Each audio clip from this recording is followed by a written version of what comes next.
Guys, এই হাঁসের বাচ্চাটি মুরগির বাচ্চার সাথে খেলাধুলা করার কারণে মুরগি হাঁসের বাচ্চাকে ধরে মারতে থাকে। জয় বাংলা, জয় বঙ্গবন্ধু।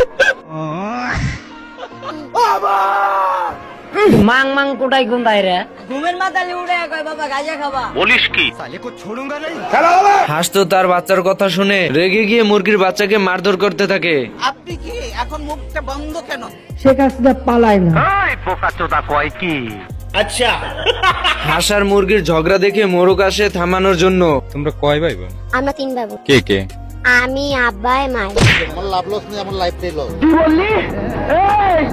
আমি বলুম না, আমার শরম করে। এইদিকে হাঁস বাসায় এসে ড্রেককে বলতে থাকে, মরবো আমি রাস্তায় গিয়ে মরবো, তবু এই বাড়িতে আমি থাকবো না।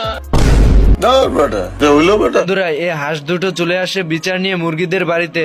ওই সুলতান বাইরে হালার পর মাং মাং কোটাই গুন্দাই রে। হাঁসের বিচার নিয়ে আসা দেখে মোরগ রেগে গিয়ে হাঁসকে তুমুল মারধর করতে থাকে।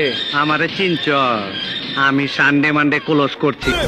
হাঁস তো মোরগকে একটি ঘুষি দিয়ে তার বউকে বলতে থাকে, জিম করি বাবা, জিম করি। হ্যাঁ, এবং 4-5 টাকা হতে আলানো আমার লেগা কোনো ব্যাপার না। এদিকে হাঁস আর মোরগের মারামারি দেখে পুরো হাঁসের দল এন্ড মুরগির দল একে অপরকে ডিম চুরাচুরি করতে থাকে। এত হট্টগোল দেখে মুরগি তার বাচ্চাকে নিরাপদ স্থানে রেখে দেয়। এসব দেখে হাঁস তার বাচ্চাকে ঘরের ভিতর বাটির নিচে লুকিয়ে রাখে।